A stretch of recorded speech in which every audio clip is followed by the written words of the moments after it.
I welcome you all to the 13th day of World Peace Summit. A fabulous journey. 13th day in 18 days of World Peace Summit. Sustainable Development Goal number 13, climate action. Really an amazing topic which has to be seriously discussed. Each sustainable development goal has its unique power, its unique capability towards human beings. So as we human beings, it's our responsibility to protect our nature, to protect our Mother Earth, to protect our planet. If we neglect, nothing is going to happen to our nature, but we ourselves do. So we should be very careful about our climate challenges, and the things that are making the situation worst. So today, we have eminent people all over the world. They are joining us in few minutes. We welcome you all. We welcome all visionary guests, eminent speaker to this 13th day. This day is going to be educative and enlightening to many of us. So with such note, once again, I invite all the eminent people, eminent speakers to World Peace Summit 2023, Day 13. With this note, I request Professor Dr. Vijay Kalin ma'am, Managing Director of Vishwa Humanity United International Royal Council, to give you a brief about our organization. Over to you, ma'am. Thank you very much, Rajaram sir. Good morning, good afternoon, good evening to all the eminent dignitaries who gathered this platform. I invite heartily all the global leaders, excellencies, kings, queens of different nations, humanitarians, philanthropists who work for the welfare of the society. Namaste from India. I'm Dr. Carlin, Managing Director of Vishwa Humanity United International Royal Council, Chairman, the Life Foundation. Vishwa Humanity United International Royal Council mainly focus on world peace and the accomplishment of Sustainable Development Goals 1 to 17 at our level. We have conducted various physical programs and Zoom linked programs, especially bringing up awareness regarding the peace and the sustainable importance of Sustainable Development Goals. Our works and activities has been observed by the government of India, visited the office in Hyderabad, located in Hyderabad, and they have felt very happy the way we are taking up the physical programs and activities, awareness programs for the upliftment of the underprivileged and support of the poor community at our level. And we are looking ahead for the MOUs with the international organization to establish good infrastructure and uplift the poverty-stricken community.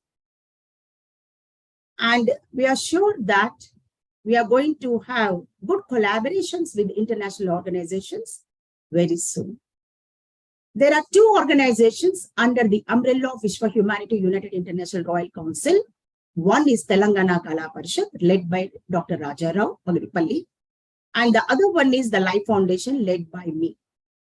Telangana Kala Parishad mainly focus on cultural diversity, as India is rich in cultural diversity, and we focus on unity.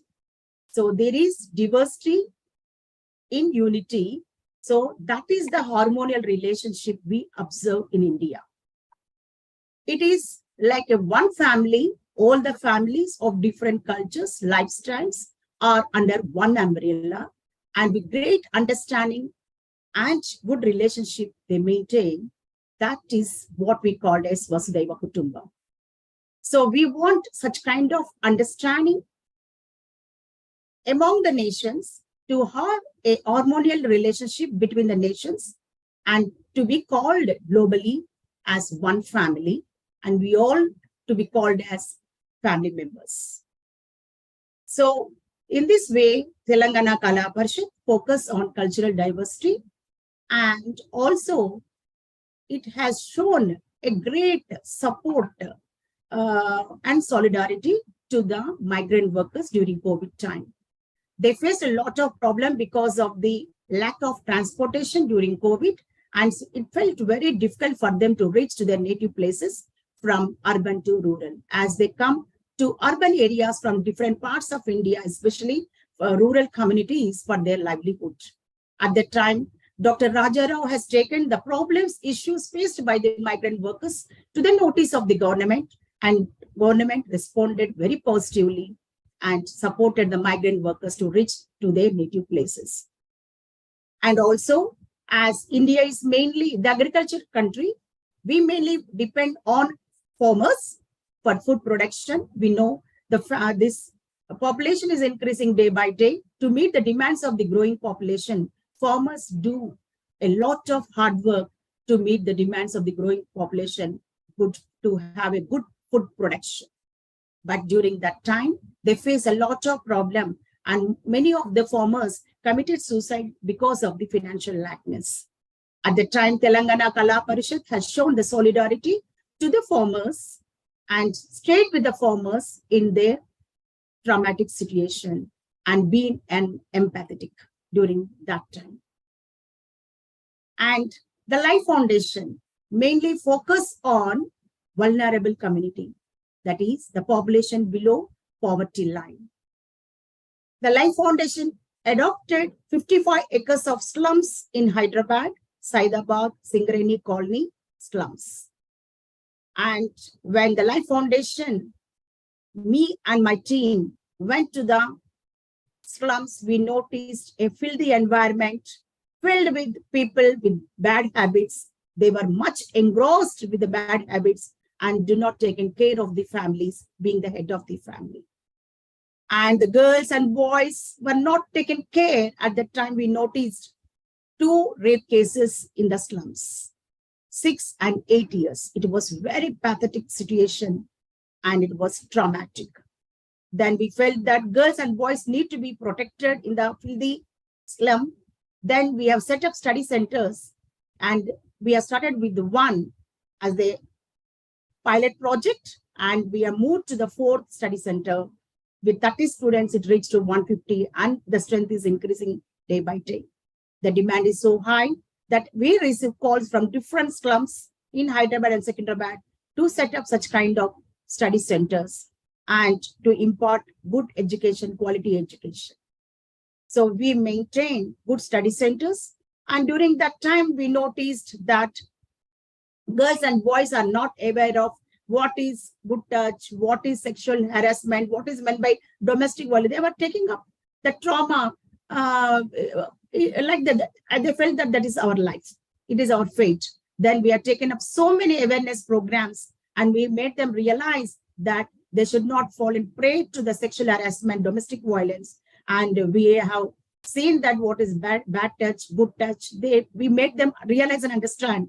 And women of the slums, they do not know about the sanitary pads. They use only clothes, and they fall in prey to many gynec problems. They were fallen prey to the health issues, and we educated them to use sanitary pads, and we distributed sanitary pads. And frequently we visit slums and we distribute continuously the sanitary pads so that they will not use any kind of clothes. And especially we notice that there is a lot of financial lackness. Our male are much engrossed with the bad habits, and they're facing a lot of poverty. Already they are poverty-stricken community, and still they are going down. Then we want to support them. We want to empower them. We have set up tailoring center, and we are training the women of the slums to have a good tailoring skills. So they started their own tailoring and supporting the family at their level. And they're now able to educate their children, and they are empowering themselves and supporting other women to join the tailoring centers, free tailoring centers. In this way, we are taking up awareness programs. We are taking up the counseling sessions. We want them to be physically, mentally, emotionally strong. As I am the counseling psychologist, so being a psychologist, I understood the traumatic situation, the pathetic situation they're undergoing in the families. So in this way, at our level, we tried our best level to uplift surveying mates, slum women, and vulnerable community.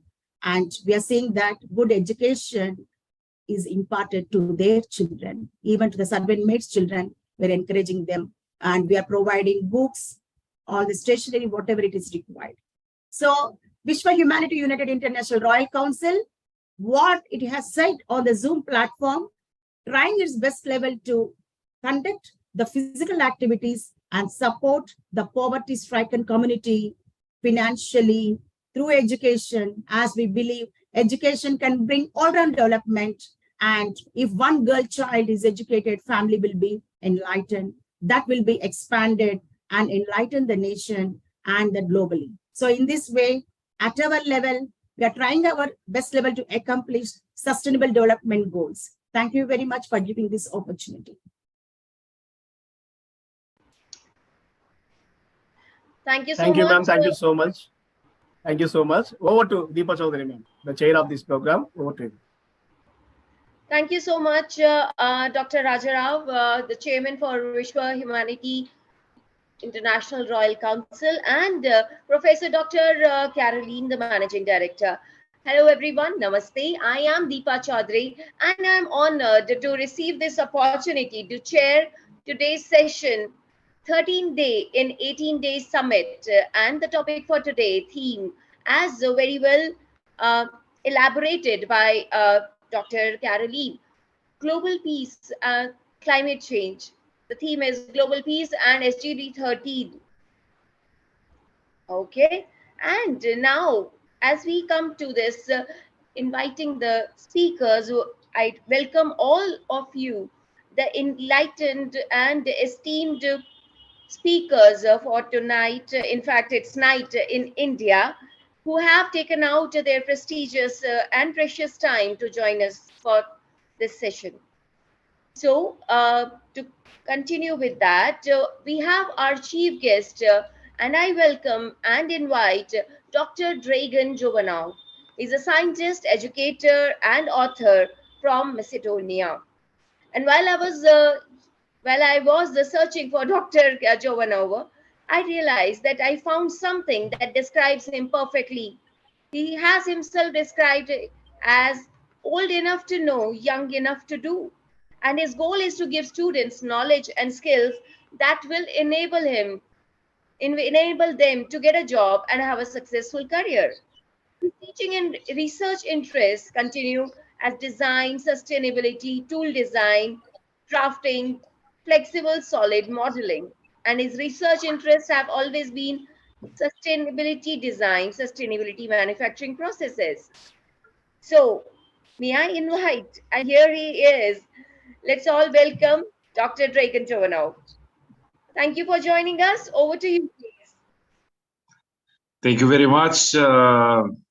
It's my honor. Dr. Ivanov from Macedonia. I'm a doctor of phytomedicine and agroecology. I am honored to be part for this World Summit Peace today.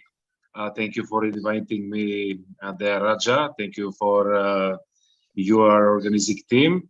I speak for topic climate change. I will be shortly. No speak much. The three positive effects of climate change. The chief benefits of global warming include favor winter dish, lower energy costs, better agricultural yields, probably favor drought, maybe richer biodiversity. The impact of climate change action. As the climate heats up, rainfall patterns change, evaporation increases, glaciers melt, and sea levels level rise. All these factors affected the availability of fresh water, more frequent and severe drought and rising water temperatures, and expected to cause decrease in water quality. Climate action challenges the solution. This climate action challenges effort to reduce 15% of greenhouse gas pollution by 2030 year. This objective can only be met if everyone contributes, and that means every business of various sector and geography must do its part. Our strong climate agreements backed by action of day round will help us achieve the sustainable development goals to an poverty-bull, stronger economies and succor healthier and more livable societies everywhere. According to UNDP, climate action means stepped up efforts to reduce greenhouse gas emissions and strengthen reliance and adaptive capacity to climate induces impact, reduce, repair, recycle, to protect our climate by favor things shops second-hand, repair what you can and recycle. Every kilogram of textiles produced generations about 17 kilograms of carbon dioxide. Bring favor new clothes and other consumers goods can reduce your carbon footprint and also cut down of on waste. Thank you very much. Greetings from Macedonia. Thank you, dear brother. Thank you. Thank you so much. I request Deepa Chaudhary, ma'am. Yes, I'm here. Thank you so much, Dr. Reagan, for your insights and enlightening us. Thank you so much. So moving on next, may I invite His Highness Latu Pradeep Sapkota. He's a special guest for tonight. He is the founder, director of Sunway Research and Innovation Center, ambassador of Peace, head representative Nepal at SPMUDA International, Nepal. So here we have a special guest from Nepal. So let's all welcome him, and here we bring to you Mr. Pradeep Sapkota. Over to you, please. Thank you. Thank you so much. First of all, yeah, it's my great honor and pleasure to be here in this great platform. And also, I would like to convey my warm regards to you all, especially to dear brother Raja Paulo, by inviting me on this amazing platform where we all people are walking and running, moving, diving for the peace. Our ultimate goal and the target is to spread the peace all over the world by sharing our ideas, expertise, knowledge, technology, resource fund, whatever we have. So as a human being, yeah, that's our responsibility to help and to join all together. Yeah, namaste and good evening to you all. This is Dr. Pradeep Sapkota from Nepal. Yeah, well, regarding to the world peace and also the climate action, here we are doing several projects here in Nepal, through Africa and Philippines and some European countries. So I'd like to present our project activities by which we can share what we are doing and how shall we collaborate together on the field of the peace through sustainability along with the climate action. So I'd like to take your request to share my screen by which I can share you the slides. Yes, sir, we can share, sir. You can share. You are the co-host.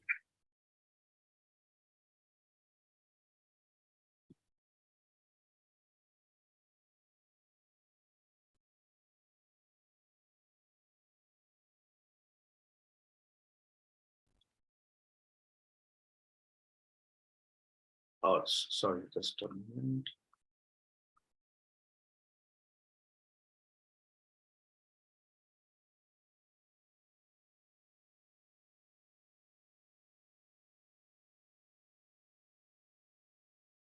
Yeah, are you able to see my screen? Yes, brother. Please continue. Great, good.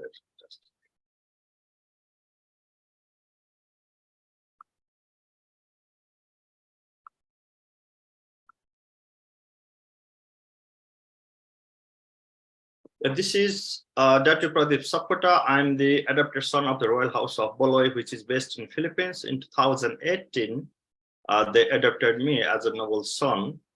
And also I'm the Peace Ambassador and the head representative to Nepal of the 8pm International. And also here in Nepal, locally, we have this Research and Innovation Center. So I'm the founder director of the Sunway Research and Innovation Center and involving with other organizations across the globe for the peace and sustainability through the education. Well, my background is in software engineering and then master's in business administration. So we are trying to integrate the technology and entrepreneurial skills from the community level to empower the people, children, and women group. So now we all are here talking about the climate action for peace.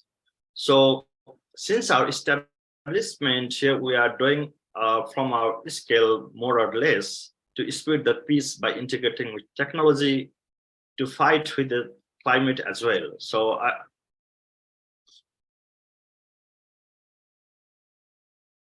what we are doing here, especially we are doing the research on the base of the ICT, the information and communication technology, and innovating and also make some prototypes by which we can implement in the community. So Sunway Research and Innovation Center, this is the social enterprise which initiates and promotes the use of ICT for education and agriculture innovation among the young farmers, especially from the rural communities. So our project highlights are, we are setting up our lab, and also at the moment I'm talking and presenting this space from our lab. Yeah, so we are also giving the training to the youngsters and also the rural people, how the drone, how the technology we can integrate, how it works, how to assemble. Here we have also the institute under the Sunway Research and Innovation Center, where we give the training to them. And recently we developed here the smart weather monitoring device. Just for example, in Nepal and other countries, while I visited other African countries, also in Nepal, most of the farmers, they would like to do the agriculture inside the greenhouse, right? But the problem is that they don't know what is the real-time temperature, the humidity inside the greenhouse. They are just using like the manual thermometer to check.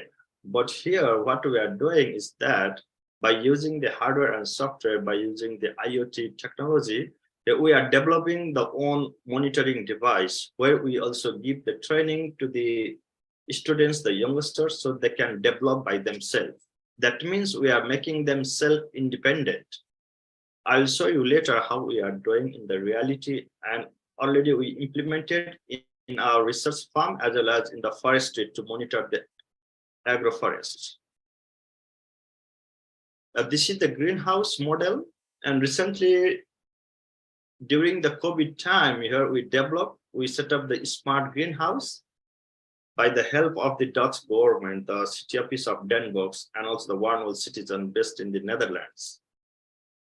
And now we are working on the robotics, also to pick up the garbage like the plastic from the road, from the highway, to address the climate action, as well as on the agriculture field to sow the seed or maybe watering inside the greenhouse, whatever.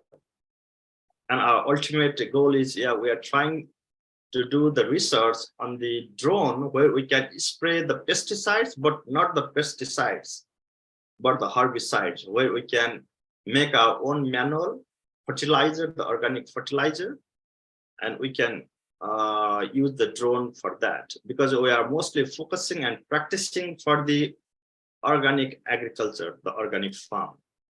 So this is the skeleton of the agriculture, like the smart greenhouse here we already developed, and it is running and happening in our agriculture center. So here we made the device which monitored the real-time data like the temperature, humidity, light, and also they figure out the moisture for the irrigation. And through your mobile app, you can control wherever you are. It doesn't matter whether you are in India or maybe in Europe or Africa, just you need to connect with the internet or the data, then you can perform, you can control your system and also the monitor your system. This is the real demo, a real picture of our project in our premises here, which was funded by the Den Haag City Office and the One World Citizen from the Netherlands. And here we made the device which are measuring some parameters. This is the screenshot of the mobile app. And also another interesting thing for the non-technical people, the farmer, they can visualize the data through the graph. So if something will happen, then the graph will fluctuate from according to the data, how it monitors or measures. And also that system gives the alert to the farmer's telephone on their hand. And also another interesting thing, we mostly prefer to use the local resource. For the sustainability, most of the people are talking about sustainability, but in the depth, it's very hard to find out the sustainability. But what we always would like to say, and what we always believe, that until and unless if you don't use your local resources from your surroundings, then you can't find the sustainability. It will like just for the fun. So to make the sustainability here, we use some old bikes and we made like the tools to plow the field and to sow the seed inside the greenhouse or outside the greenhouse. So in the picture, you can see myself welding and making the tools from the damaged bike. So from our team here, we are doing that, and we made over here and we already implemented in the community. Now the people want, and we are focusing to collaborate with like you people and also the experts and the organizations to scale up and to integrate from one community to another community. And recently, just last month, we developed this another devices in our lab here. It is based on the LoRa device. The interesting thing is that in the rural area, there is no Wi-Fi and no electricity, let's say in the agriculture field. So we made this device which operated through the solar panel. And to get the real-time data, we need the Wi-Fi. But if we are using from this LoRa device, we don't need the Wi-Fi. So without the Wi-Fi, it transmits the data to your server at the home where the Wi-Fi is located. So it works between 10-kilometer distance. That is what we already tested over here. So that is measuring like the NPK, nitrogen, phosphorus, potassium. Also the GPS sensor is included, which also measures the soil moisture, soil temperature, humidity, air temperature, air quality sensors, soil conductivity sensors, soil pH sensors. So all the sensors, that equipment we equip over there by doing the programming, and we are monitoring the data. Also, it is customizable. That means whatever the farmer needs or whatever your agriculture need or your community need, we can make. So it depends on the users or the customers or the people, what we need, what kind of parameter we need to measure, so we can develop. By saying that, on the parallelly, we are also giving the training to them, how it works from the basic level. Why? Because if we buy, in the market, we can buy the ready-made stuffs. So it looks very fancy and also a bit expensive. But if something will happen or damage, then we don't know how to maintain, how to maintain. So it will take a time. Also, we need to wait the exports. Otherwise, we have to buy the new one. But in this prototype, in this system, what the people can do, they can maintain by themselves. They can figure out what's the problem, what's the fault on which part, and they can maintain by themselves. That is what we give to them, the trainings and also the skills. So you can see here on the picture, we tested in our field from the agriculture field. So on the left side, you can see standing, we set up that. So it monitors the data and it sends the data to the B, where another LoRa device must have to be in the Wi-Fi network, so they can communicate in between 10 kilometers, and you can easily monitor the data. And those data will upload it on the server. So through your mobile app or your web app, you can easily monitor, and you can either irrigate or you can alert the farmers. And also recently we practices to plant the tomatoes inside the greenhouse and tested those kind of these tools and the devices. Where nowadays, most of the youngsters would like to integrate with the technology.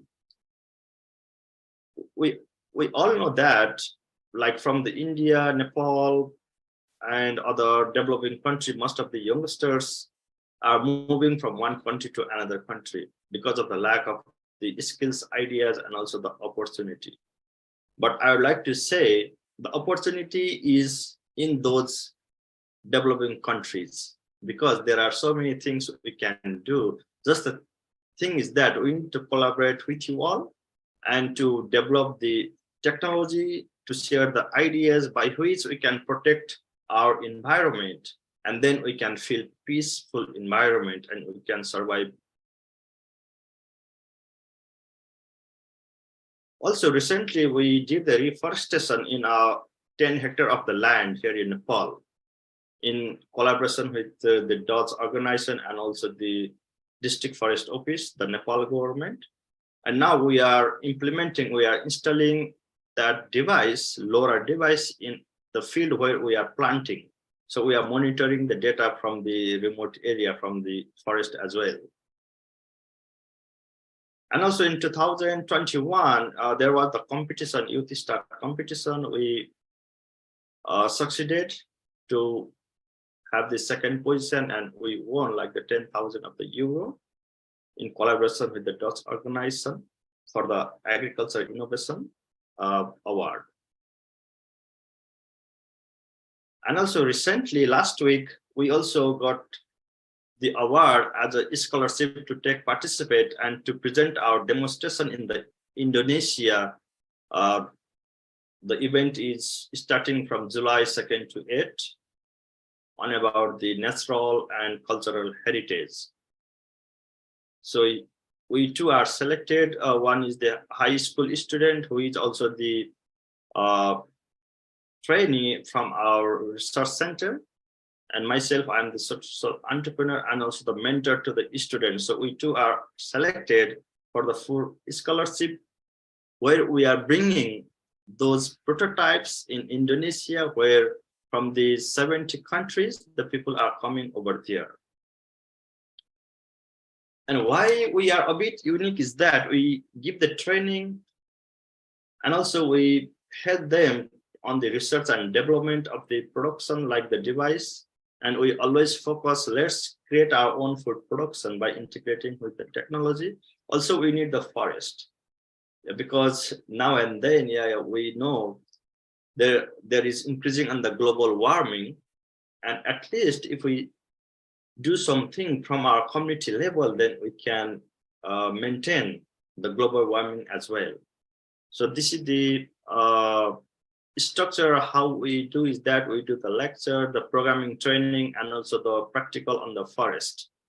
So these are the key activities we are doing all together. And also we'd like to collaborate with you all. So yeah, I hope from the coming days we can collaborate together to make the better world and to spread the peace from one corner of the world to another corner of the world. Thank you so much. Thank you indeed, Dr. Pradeep. It was really insightful, and we all are super impressed with your presentation, the ideas, innovation. Of course, it was very much knowledgeable for us. In fact,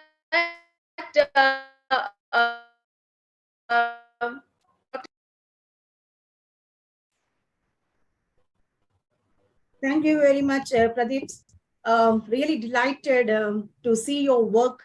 I'm much impressed sitting here. I'm observing your activities, especially greenhouse gases. It is affecting a lot because of that. We are facing global warming, climate change, and the impact is high nowadays.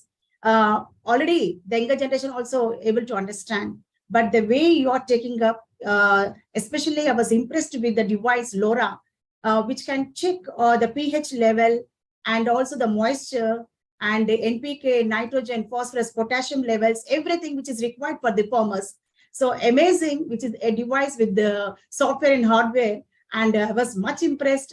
Immediately, while I'm talking, I felt like, yeah, let us collaborate and do the work for the sustainability as well as for the welfare of the farmers and the underprivileged. So that's why I reacted immediately, sir. He's Thank very you close much. friend of us, Thank ma'am. you. Certainly we collaborate. So Thank you, beautiful. ma'am. Really. Thank you. Thank Yeah, you. we collaborate together by the help of the brother Raja Paulo. Yeah, thank you. Deepa ma'am, over to you. Thank you so much. And moving on to next, may I invite our next speaker? She is a CEO for SkyZeal Technologies Private Limited, Chairwoman, CII Global, Editor-in-Chief, Shirdi. And may I invite and welcome Prachi Sote Jagtap. Here we Yes. have, welcome Prachi, and over to you, please. First of all, thank you so much for this golden opportunity. This is really a wonderful platform. I must say, climate action is not a one-person task. It's an universal task. So we all must come together. We must work together. We must unite together. United we stand. Now I would like to present myself, my presentation. Can I share my screen, sir?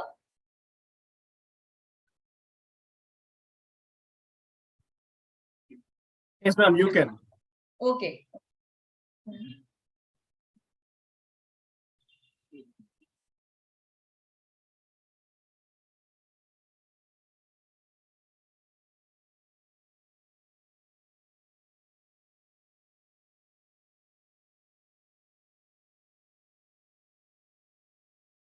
Yeah, can you see my screen?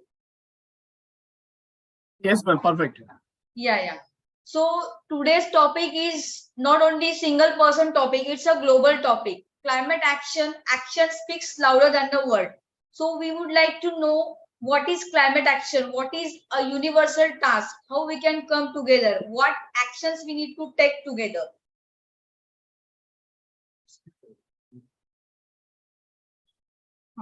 Now UN has already given us one task, like global strategic thought. Thought is nothing but a single structure of a mankind. Now strengthen resilience and adaptive capacity. We need to innovate some technologies which are completely related to universe or a global climate. Now pandemic has given us a lot of example how we need to come together, how we need to grow together. Integrate climate change measures into national policies. National policy strategies are very much important because it's not one single country task. G20 has also given us a great example how countries can come together, they can unite and fight for single goal. All 17 goals are interconnected, but this goal is particularly a mission of myself because I must say I'm a human being, but I want to protect this nature because I'm a person or I'm a human of this nature. Improve education. We need to create an awareness. Without an awareness, we can't do anything. Very much important. Awareness is the basic foundation of climate change, climate action. Each and every person should come together and they need to think. They need to be thought leader. They just need to speak and they just need to take a proper action. Action is very much important in climate task. Implementation and commitment to yourself, commitment to your global climate action. promote mechanism for raising capacities. Only funding is not important. We need to understand climate from deep level. So deep thought is very much important, which is missing everywhere. People are just earning, people are just moving ahead, they are just growing, but they are not understanding real power of unity, your power of nature. In pandemic, lots of people, we have lots of good souls, but now this time is to come together to understand each and others, how we can integrate, promote mechanism for raising capacity. We all have capacity, but we must come together, acknowledging our own power, because United Nations has given us a good power, good goal. Now recycle, my goal is that I need to understand recycle paper, how I can recycle, how I can use small actions, metal and all. I'm from automation background, I'm a technology person, so I always innovate different things, how I can use this solar power, how I can use this wind, because there is a big star, solar is a big star, so sun, if you utilize sun power properly, you don't need to understand anything, because sun is the great power and moon is also. So we need to understand from core deep heart, and we need to connect to the nature. If you connect from your soul, from your body, from your heart, everything is possible. Now composite food step, do not waste food. But why? Because we need to reduce, recycle, and we need to focus on how we can less use other things like different gadgets and all. But we need to understand reusable, how we can make it as a goal. Sorry. Now you can start with small impactful action, because impact is nothing but your unity. So save energy at home. We are from automation background, we work on smart homes, smart signals, reduce, reuse, change your home's energy. Even though we are working on electric farming, electric biking, electric vehicles, we have a huge team. But team should understand, they are just thinking, no ma'am, we have to work. But why? Why you have to work? Why you need to protect this climate? Why you need to work on this change? You cannot change this climate because it's already defined and destined by universal power. But you need to take your action. You need to play your role. Switch to an electric vehicle is the best way. You have to walk. If you start walking, you can definitely reduce lots of carbon. So focus on carbon zero.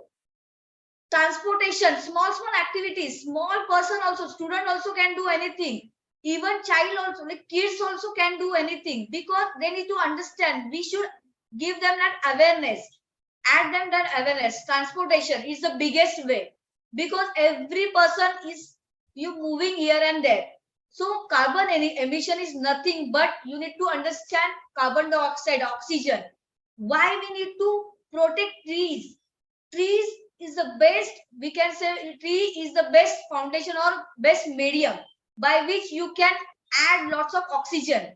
So we need to focus on planting trees. But which tree we need to plant, how we need to plant, that awareness also important.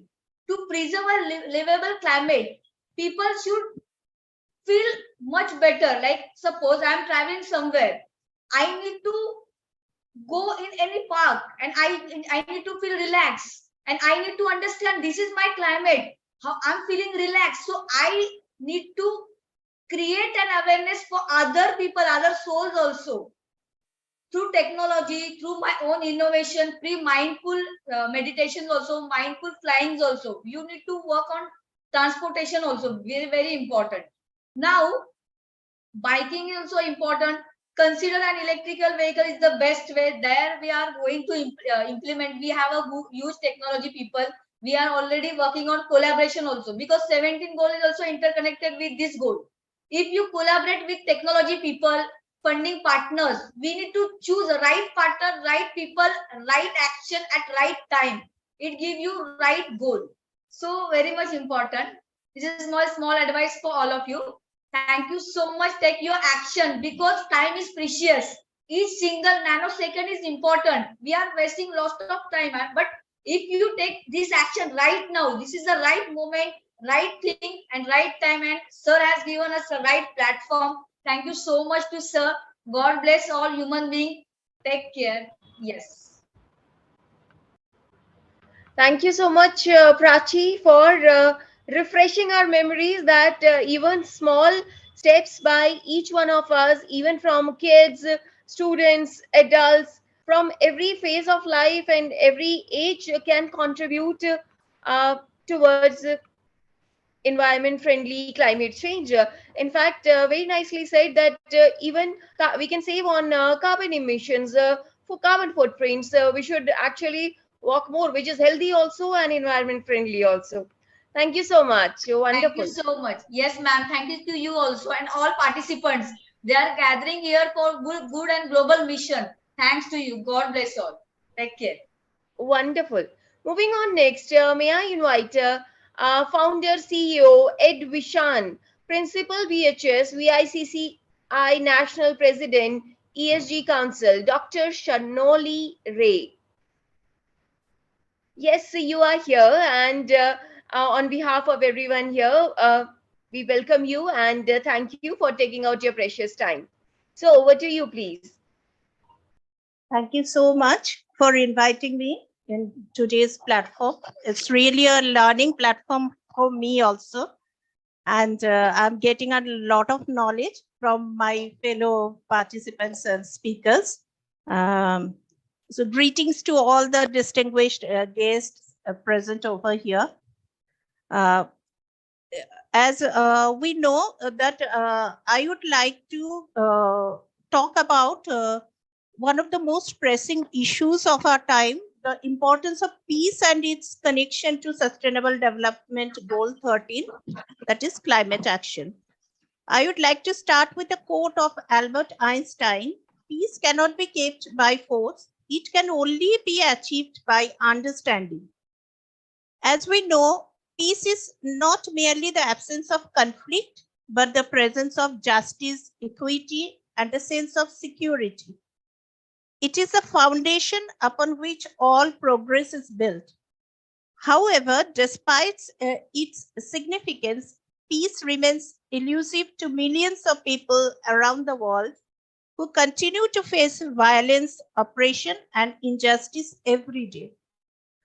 Now, one of the key reasons for this is the rapid pace of climate change and environmental degradation, which has led to an increasing number of natural disasters, food and water scarcity, and displacement of communities. These challenges are inextricably linked to peace, and it is only by addressing them that we can achieve a truly sustainable and peaceful world. This is where Sustainable Development Goal 13 comes in, to take urgent action to combat climate change and its impacts. It is a call to action to protect our planet, our home, and our future. As Mahatma Gandhi once said, the earth provides enough to satisfy every man's needs, but not every man's greed. We need to prioritize sustainable and responsible development practices that promote the conservation of natural resources, reducing pollution, and creating a healthy environment for future generations. It is essential to recognize that sustainable development and peace are not mutually exclusive, but rather complement each other. By working together, we can achieve a better world for ourselves and for the generations to come. As we work together towards SDG 13, we must also remember that achieving this goal is not just about reducing carbon emissions and mitigating climate change. It is also about promoting social justice and equity. As the American civil rights activist Angela Davis once said, in a racist society, it is not enough to be non-racist. We must be anti-racist. In the same way, in a world threatened by climate change, it is not enough to be environmentally conscious. We must also be socially just and equitable. As the founder of EdVision, I am deeply committed to promoting sustainable development practices and peace building initiatives. EdVision is a social enterprise that focuses on education and sustainability. I have seen firsthand the impact of education can have on promoting peace and protecting our planet. Through our programs, webinars, workshops, and other initiatives, we have worked to promote sustainability, peace, and prosperity for all. Because we believe in creating awareness first. Let people know about the adversity, and then they can build against this adversity some solutions. I would like to end my speech with a quote by famous environmentalist Jane Goodall. That is, you cannot get through a single day without having an impact on the world around you. What you do makes a difference, and you have to decide what kind of difference you want to make. So we must work together across all sectors of society to achieve peace and sustainability. We must engage in open and honest communication, listen to feedback, work collaboratively to find a solution. So that is why EdVision is always open for collaborations with different sectors so that we can promote awareness to common people. Peace means solving the differences through dialogue, education, knowledge, and through human ways. So let us all join hands and work together to create a peaceful and sustainable world that we all dream of. Thank you so much for inviting me in today's platform. Thank you so much, Dr. Ray. And very well said that it is in our hands what world do we want to see and give to our future generation. Thank you so much for joining us. Moving on next, may I invite and welcome Dr. S. Balakrishnan. He is professor and head Department of Computer Science and Business Systems, Sri Krishna College of Engineering and Technology, Coimbatore, Tamil Nadu. Welcome, sir. Please unmute yourself. Yes. Oh, yes, you are here. Over to you, please. Yeah, can you hear me? Yes, I can hear you. I can see you also. Yeah. You do adjust. Yes, fantastic. The camera is also adjusted very well. Yeah. Here. Thank you so much for your nice introduction. It gives me much pleasure for me to extend my greetings to all the participants. Can I share the screen? Am I audible? Yes, you are audible. You want to share your screen? Yeah. Okay, sir, can we give him the rights, please? Yes, you go ahead, sir, please. Now you'll be able to share your screen.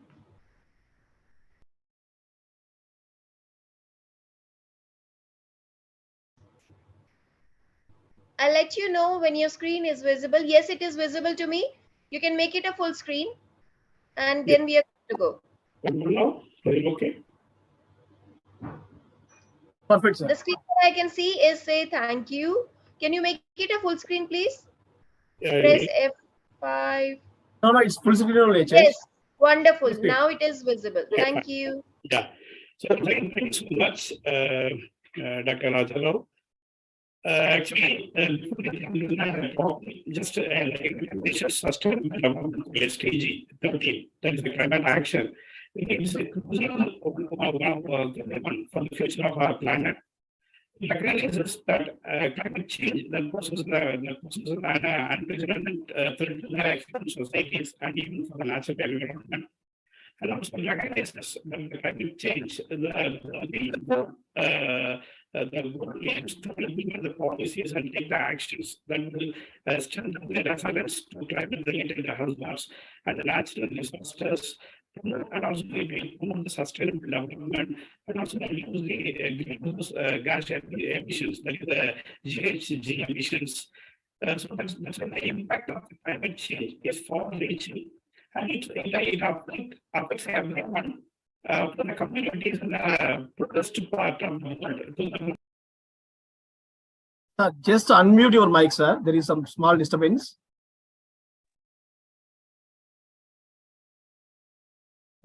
Oh. Okay, please continue, sir. Yeah.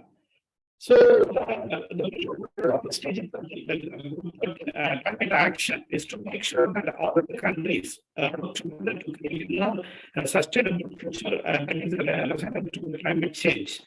So watching this growth, the several measures have been outlined in the following slides. So the government and businesses can also work towards reducing waste and pollution. That's a very important thing. I want to say that plastic pollution, for example, is a severe problem and has a detrimental impact on marine and terrestrial ecosystems. By reducing the waste and pollution, countries can protect the environment and mitigate the effect of climate change. Lastly, the countries can commit to international agreements like the Paris Agreement, which aims to limit to these incidents like that. So, by cooperating at an international level, countries can work together to tackle climate change issues that affect the entire planet. So, achieving the SDG 13 that will require economic effort by governments, businesses, and individuals worldwide. That's why adopting policies and taking the actions that promote the sustainability, reduce the emissions, increase the resilience, and also raise the awareness of the climate change, and it is necessary to create a more sustainable future. The future that is capable of mitigating the effects of climate change and ensuring the well-being of future generations. So, in this short introduction, just let me start this session. So, can you see me on the second screen? Is it visible? Yes, sir, we can see it. We can see it. We can see it. Actually, the next slide, to discuss the action plan for events and related sustainable climate action. So we can discuss some goals. The first step to achieving sustainable climate action is to set the clear and measurable and also the realistic goal. We should be the individual country specific greenhouse gas like the SDG reduction target, addressing the climate activities, and also creating some kind of adaptation strategies. That's the first point. Second action plan.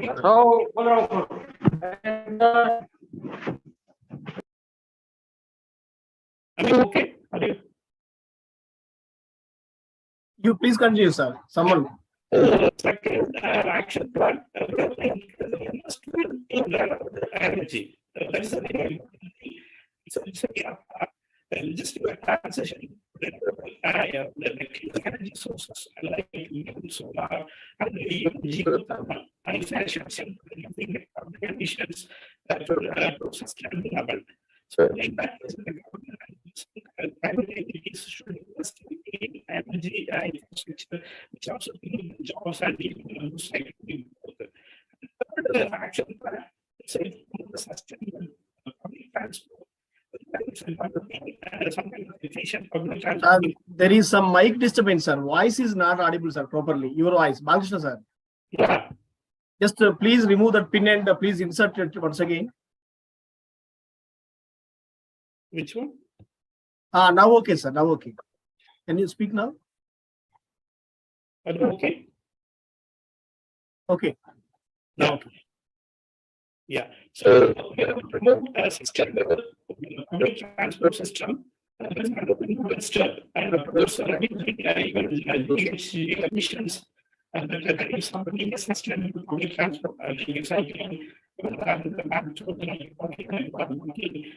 also investing some kind of connecting vehicle and also we have to promote a use of public transportation can reduce the difference between the personal vehicle like that.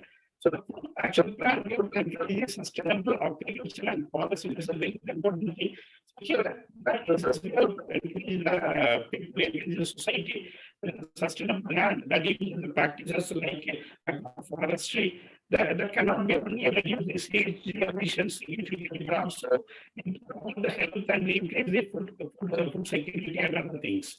And the action plan is encouraging the private sector. So in that case, the private sector has an important role to play in attacking the climate change.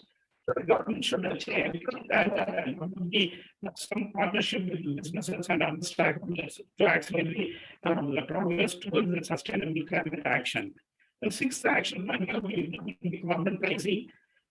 So pricing the carbon emissions, meaning incentives businesses and also individuals reduce their carbon footprint. In that case, the government can introduce measures like the carbon taxes, even the carbon tax schemes, and subsidy on to promote their using behaviors and like that. The second action plan is education and the communities. In that case, the education and awareness initiative can change the public attitudes and behaviors towards climate change. So here, the government should encourage and engage local communities to get actively involved in sustainable climate actions and conservations and other things. And the action and develop international collaboration. So actually, this very useful for making these things. Some kind of international collaboration that is the key to addressing the climate change problem. Here, countries need to work together to accelerate the progress on emission reduction and this actually addressing the climate vulnerabilities and support the sustainable development policies that benefit everyone. Actually, another action plan will monitor and evaluate the progress. So that here, monitoring and evaluation of the progress towards achieving goals would ensure that accountability and transparency. So that the government must periodically access their policies and take the corrective measures and identify challenges identified. Action plan is adapted to climate change. So even with aggressive SDG action policies, the effect of climate change are already being felt worldwide. So the government must balance the adaptation measures to protect the communities, infrastructure, and in our ecosystem also. So the action plan for even sustainable climate action. And next is actually leading sustainable climate change adaptation.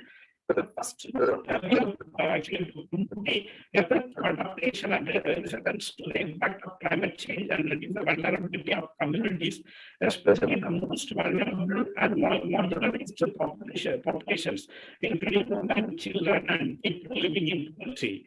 Second, can have the adapting capacity to improve the readiness of countries and communities to disasters and risk. The integration of the climate adaptation measures, international and local policies, the planning, and even for the decision-making processes. Sustainable and climate development livelihoods transitions through low carbon and climate resilience economies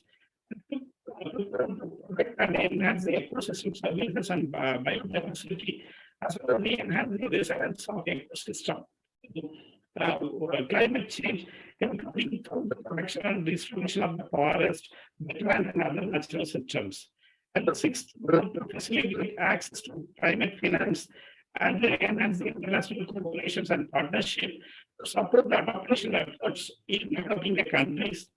Something like to improve the knowledge and understanding of the climate change impact, adaptation options, and facilitating the sharing of the best practices and lessons learned among the countries and stakeholders.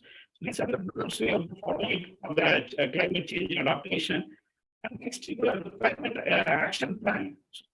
Here, the climate action plan is a comprehensive strategy designed to address the present issues of climate change.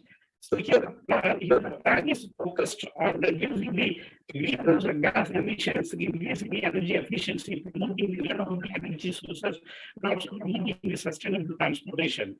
And here, the plan mainly includes the variety of targets and initiatives because that achieving the resource, including increasing the use of the solar wind power, and also promoting the public transportation and recycling, and also increasing the energy efficiency in buildings. And also possible increase the public educations and awareness of the climate change and the need for individual action to reduce the greenhouse gas emissions. So working together, these strategies, we can create a more sustainable future for ourselves and even for the generations to come. So our final thoughts, the climate change is a real and possible human activities. As a community, we must take responsibility and action towards alleviating its effect before it's too late. It's a crucial to think beyond our present and realize the future of our planet, and also being that we don't need. So the climate change is not a political issue, it is a humanitarian one, and we must all come together to tackle it. Thank you so much. And I'm just concluding my talk with this quote, actually, that could given the UN Secretary General. And this climate change is not just an environmental imperative, it is an obligations. So we must wait. Okay. Thank you so much. Thank you so much, Doctor, for taking out your precious time and joining us. We are actually running later than our schedule. So in the interest of time, may I invite our next speaker from China. He is UNESCO Center for Peace. And may I invite and welcome Mr. Mapazanda Rendol Mardoche. Good evening, everyone. Good evening and namaste from India. Over to you, please. Thank you for joining us. Thank you so much.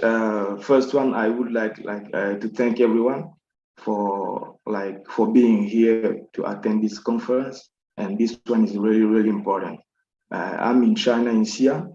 As long as we know that the SDG 13 is focused on the need to adopt urgent measures to stop climate change, and which is affecting every country in the world.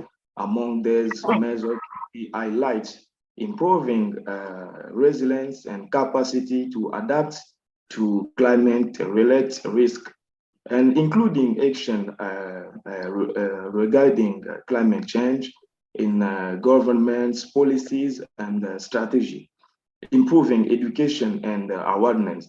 So for me, I would like to say like this, as long as we know that this big thing is affecting all countries in the world, so what we have to do, for me, the idea that I would like to give is each country, every country in the world has to make in place some local organization which can be in collaboration with international organization, to achieve the SDG.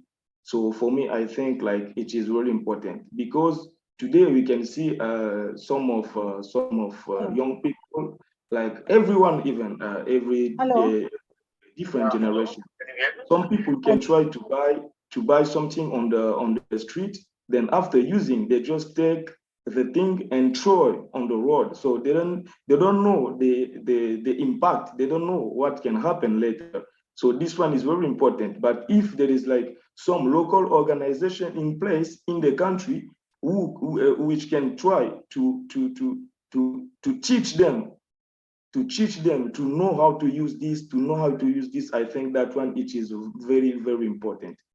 And also, I also want to talk about integrate climate change measure into policies and planning, integrate climate change measures into national policy, strategy, and planning, build the knowledge and capacity to meet climate change, improve education. So we have to improve education in which concern a national plan. So this one is a very important awareness raising and human and institutional national on climate change mitigation, adaptation, impact reduction, and early warming. So for me, I think I should to stop from here. So thank you so much.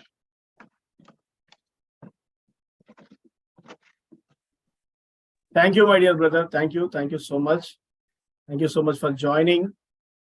Thank you so much for giving a wonderful speech. And thank you so much for supporting us on social media platforms, because I have been seeing you are so much active and supporting us. Thank you, brother. Please keep up the good work. And as an youngster, you are doing a commendable job. I have seen your profile on Facebook. Really, so many achievements at this such engage. Keep up the good work. Wish you all the best, dear brother. Okay, we'll see you in Thank you so upcoming much. programs. Now we have Meena Agarwal, ma'am. Can you please connect your audio, ma'am? Meena Agarwal, ma'am, your audio is not connected. I request Meena Agarwal, ma'am, to connect her audio. Hello, hello, hello. Yes. Yes, doctor. Can you please? My audio is going, but there is some issue in video. May I request you to go ahead with another person? Yes, I will go with another. Meanwhile, Just I'll you get please exit my... and you join. Okay. Yeah, yeah, yeah. Sure, sure, sure. There is one friend from Lebanon. Abbas Ahmad Kabiasi, my dear friend, International Diplomatic Organization for Development and Peace. I request, dear friend, over to you. Good afternoon, Doctor. Good afternoon, ladies and gentlemen. Today, I will talk about the effect of climate change on the actual enjoyment of human rights. Climate change is real and is mainly caused by human-caused emissions of toxic gases. The increasing frequency of extreme weather events, natural disasters, rising sea levels, floods, heat waves, water storage, shortages, and the spread of tropical diseases are some of the harmful effects of the climate change. This phenomena directly and indirectly affect the full and effective enjoyment by people around the world of a variety of human rights, including the right to life, the right to clean water and sanitation, the right to food, the right to health, and the right to housing, the right to self-determination, the right to culture, the right to work, and the right to development. Those who indirectly bear the negative impacts of climate change are people and communities who already live in disadvantaged conditions due to factors including geographical location, poverty, gender, age, disability, or culture, and have historically contributed on only the least amount to greenhouse gas emission. In particular, people, communities, and even entire nations in coastal lowlands and fragile ecosystems who depend on these lands for habitation and livelihoods face significant risks from climate change. It is expected that the negative effect resulting from climate change will increase to a large extent. Climate change requires an international global response. We hope that peace will prevail throughout the globe. We also emphasize the application of human rights to guide global policies and measures designed to address climate change.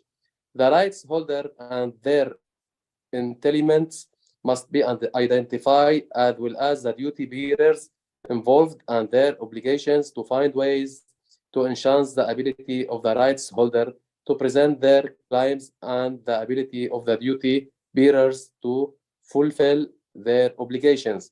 All policies and programs to all stages of the process should be guided by principles and standards derived from international human rights law, in particular, the Universal Declaration of Human Rights and the core Universal Human Rights Treaties. Finally, we hope that peace will spread to all the people of the world based on your honorable conference. And I will thank my dear Dr. Raja for inviting me and giving us the opportunity to have a representative speech for the International Diplomatic Organization. Thanks for listening. Thank you, Doctor. Thank you, dear brother. Thank you. Thank you so much for joining. And convey my wishes to my dear friend Abuda, because he's the one who is in between you and me. Please convey Thank my you. wishes. Greetings. Thank you, Doctor. Sorry, small interruption. I invite my dear brother, IDYM Foundation founder, Ravi Shankar Prasad ji, because he is a bit busy. He cannot stay much time due to his busy schedules, because he's been doing a number of programs. So I invite dear brother to take the mic and over to you. Good evening, boss. Good evening, everybody. Actually, it's not like that. You can call me later also. I just told you that I want to speak after 9:30 because I was traveling. So you cannot invite other speakers because they will be waiting for. Okay, okay, Then brother. I will join at last. I will be there at last because that is good. Okay, okay. Thank you so much. Thank you. It's okay. Madam, are you ready, ma'am? Agarwal, ma'am, Meena Agarwal, ma'am. Now my video is okay. Yes, perfect, perfect. Thank you. So Perfect. just wait 1 minute. Let me introduce you so that you can start. A small introduction of Her Excellency, the special guest of this program, Dr. Meena Agarwal, ma'am, Professor, Energy Center, Maulana Azad, National Institute of Technology, Bhopal, Madhya Pradesh, India. Over to you, Excellency. Thank you so much for joining. Yes. A very good evening to all of you. And thank you, Dr. Raja Rao, chairman of this great summit. And I'm very happy to be connected with this Vishwa humanity. And we all know, the globe knows, our country, India, is working for peace and humanity always. And now the globe is working for peace and humanity. And today, it's my proud privilege to be present over here in this World Peace Summit 2023 on day 13 for the Sustainable Development Goal Climate Change Action. Yes, this is real and undeniable threat. We all know. That is why it is SDG 13. And actions are required now for climate change as an emergency. So being a part of National Institute of Technology in the Energy Center, we are working upon this climate change in direct measures and indirect measures also. This climate change has been included globally in the policies. So we are doing in our country, India. We have integrated this climate change measures into various policies and planning, and implementation is going on highest priority. And I'm happy to share with you that we are doing great in this area, covering the renewable energy, which is the SDG 7. We are working great in the renewable energy, and hence contributing to the environmental policy and the climate change. And every energy policy is mandatory to have environmental policy. The Ministry of Environment, Forest and Climate Change has made it mandatory that in all the actions which are going on, people must see the environment first, because climate change has to be dealt in emergency. All the acts relating to energy intensity have to be pro with the environment. Environment has to be taken care at top priority. So various cleaner technologies are there, and in the policies, water conservation measures, wildlife protection, protection of wetlands, air quality measures, soil quality measures are being taken. And this awareness is worked from top to bottom and bottom to top. Through national social service schemes in various institutes, we are working at the grassroots levels for pollution abatement, so as to contribute towards the towards mitigation of this climate change. And awareness regarding the carbon credits is also being taken up in the curriculum, and this awareness has gone to each and every energy intense industry, so as they are to keep the record of their carbon emissions, carbon inventory. They have to keep the record, and they have to give the account of that carbon footprint. And common man, even common people are they are motivated to give green prints, which are known as handprints, which are the handprints. Instead of giving the carbon footprints, people are motivated to give handprints, which are the green prints, which are essential for taking care of environment and hence the climate change. I'm proud to say, and just to remind all of you, that our Prime Minister, Shri Narendra Modi ji, he said that India's economy will become carbon neutral by the year 2070. In the coming years, our economy will be going to be carbon neutral, and that has to be globally. For this climate change action, these things are essential.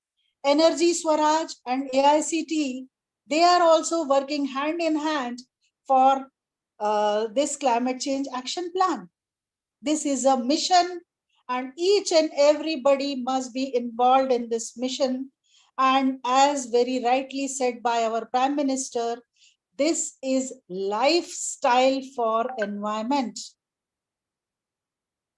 As the global G20 summit is going on in the country, this lifestyle for environment is playing a major role in climate change today.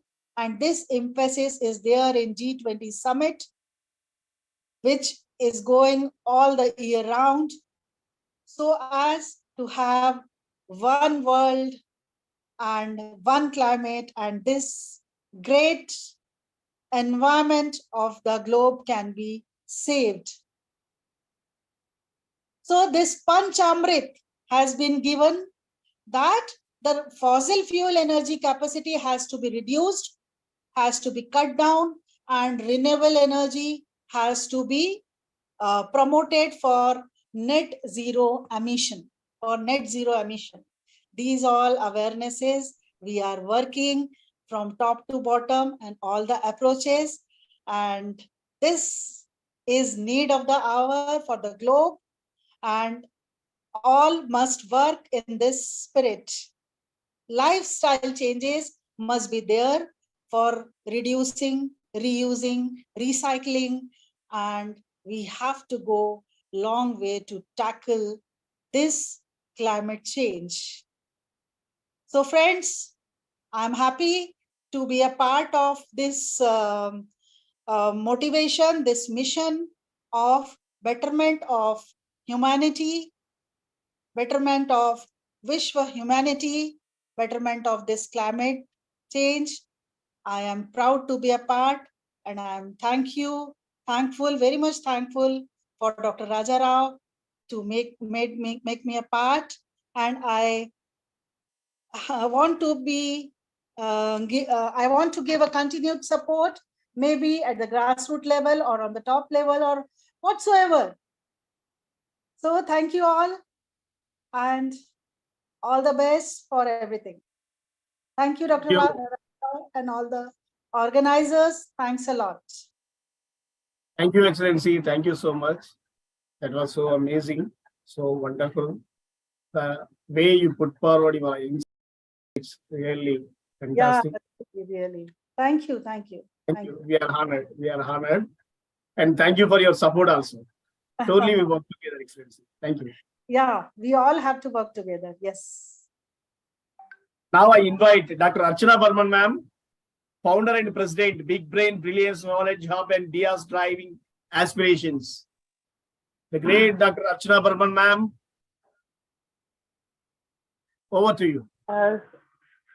Good evening, doctor. Good evening, all. Thank you, Dr. Rajarao. It's always my pleasure to be in this platform and share this platform with all the dignitaries. Like everyone is there. I'm really honored. Good evening, all honorable guests.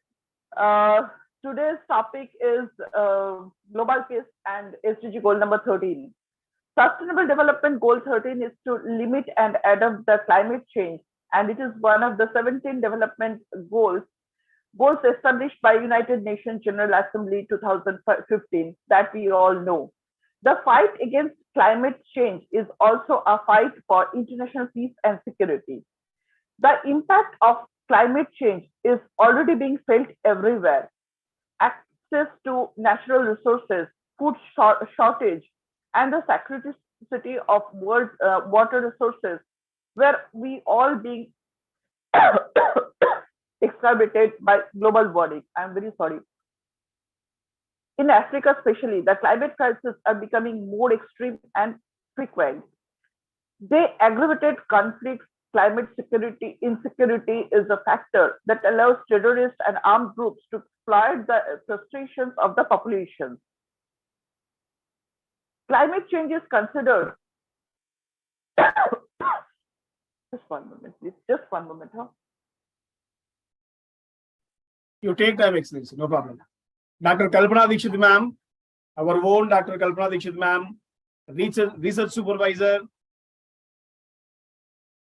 Once again, we are inviting our Excellency. 1 moment, I'm back. Dr. Kalpana Dikshit, ma'am, research supervisor, Barkatullah University, Bhopal. Over to you, Excellency. Okay.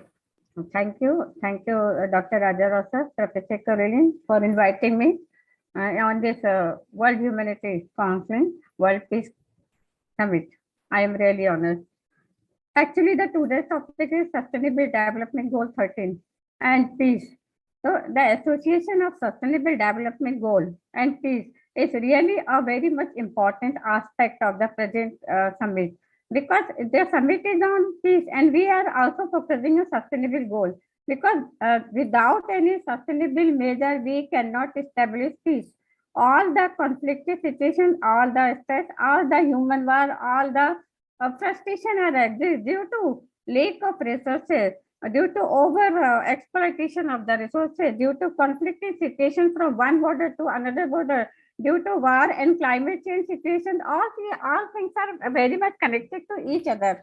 And I would like to present a very good presentation on this. So can I share my screen, please? I'm sharing my screen, please. Okay.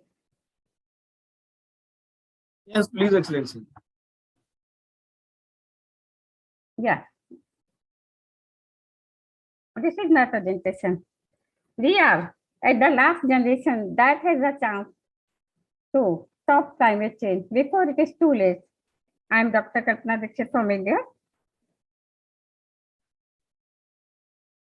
The human anthropologic factor. What are the factors? Because we are discussing sustainable development, climate change, and peace collectively with each other. So the human anthropology factor must be considered here. These are fossil fuel, air pollution, agriculture, land use change. These all are included in this. Another thing is that identify a major factor. What are the sectors responsible for climate change policies and programs? They are sectors sensitive to climate change, sectors related to GSD emissions, emission and reduction, and sectors important to climate change, management, and policy making. Under all these sectors, there are water, resources, landscape, public health, biodiversity, ambient air quality. We have to focus on this. Then sector related to GSD, we have to focus about the green energy, green transport, green building, everything. So these sectors are transport, energy, industry, agriculture, forestry waste. Everywhere we have to apply green resources, green energy, and green environment itself. And sectors important to climate change management are education, create awareness, conducting research, international cooperation, planning, and regional policy. Climate change strategies. What are the strategies? They are adaptation and risk awareness, a prosperous low-carbon economy with world-leading innovation, government collaboration and leadership, reducing greenhouse gas emissions across key sectors, all the key sectors, what I have discussed earlier, a resource-efficient, high-productive society.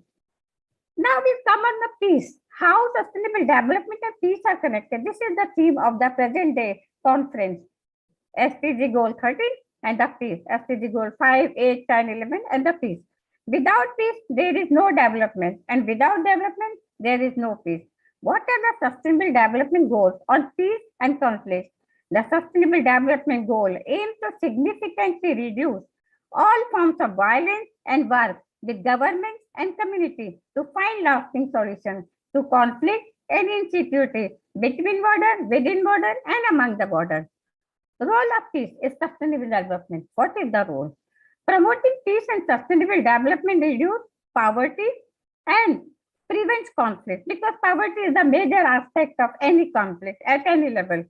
Translating to a healthier business environment that allows for a more effective delivery of products and services, so that equal access of resources to all the citizens, all the global peoples. Then what is the concept of sustainable peace? The concept of sustainable peace should be, according to the resolution by broadly understood as political process, including election, inclusive dialogue, and reconciliation, conflict management capacity, and national level and subnational level policy, etc. Then these are the urgent action. Everyone knows that what are the recommendation of climate SDG goal 13. So I will skip this slide. Then sustainable peace requires what? What is the basic requirement to establish sustainable peace? This is change in mindset. This is very much important. As Professor Garbal has already highlighted, we should generate and create awareness. We should change the mindset to and from reactive mode to a preventive approach, and from short-term and output-based intervention to long-term sustainable and collective economy. Coherent, sustained engagement, eliminating fragmentation, integrating sustaining peace, intervention, initiative, activity, program, policy based on conflict analysis, and address the drivers of violence, conflict, and the formulation of the theory of change. This is very much important to make a sustainable development with peace, low carbon future. This is very much important, and this is the first demand of any climate action plan. How it is offered? By education and training, integrative industrial design, investment in finance, energy land, and a bioeconomy, better building, net zero neighborhood, fossil fuel production, large level of fossil fuel production, carbon-free electricity, and the future smart energy grid. I am talking about the energy grid also. Sustainability and Peace Agenda 2030. Each country has primary responsible for and implement the 2030 agenda and sustainable policy and program. Both strongly stress the independence, the issues we are, and peace and security, or sustainable development and human rights are linked and mutually reinforced to each other. They cannot be separate. Sustainable development and peace, they are linked very much with each other. And there are various drivers of violence and conflict that sit secretly with the socio-economic and environmental aspect of sustainable development, including economic structure, environmental inequality, because whenever there is climate action, there is climate change, there must many people are migrate and deploy from one place and there. So that will also create a conflicting situation. To prevent all that, we have to make proper policy and program. Then SDG goal and peace building, inclusive, transparent, effective, accountable institutions, rules, law, and policy. And several SDG, they are critically important in our effort. They are SDG 10, SDG 8, SDG 12, SDG 14, SDG 15. They all are mentioning the global peace. They all are mentioning the conflict-free world. They are mentioning the war-free world. So this is the way how we can develop and advance. What are the benefits of peace? Everyone knows. Peace creates the mental peace and calmness. Importance of living in peace with one another. It makes one an active and responsible citizen. It promotes respect for law and order. It promotes tolerance and caring attitude. It brings about respect for humanity, dignity, and create a peaceful environment. This is also very much important. Then environment and peace, these all are supportive in conflict prevention, mitigation, resolution, and recovery tools. Then climate change, its causes, effects, and how can we help humanity? We have to deliver more and more lectures, more conferences, more presentation, and more research we have to do on this issue also, so that we can connect humanity, peace, and sustainable development. Thank you so much. Thank you for your attention. Thank you, Excellency. Thank you so much. Really, it's amazing. As usually, we know if Kalpana Dixit ma'am comes, it will be shaken. That's what happened today. Thank you, ma'am. Thank you so much for giving such a beautiful presentation with a wonderful narrative. Thank It's you. really amazing. Now I invite Dr. Archana Burman, ma'am. Are you okay? Yeah, I'm very sorry. Okay. It just got. Thank you. Alex. It's happening. It happens. And it is really my pleasure that I could hear Kalpana ma'am so well. It is always a pleasure hearing her. Thank you so much.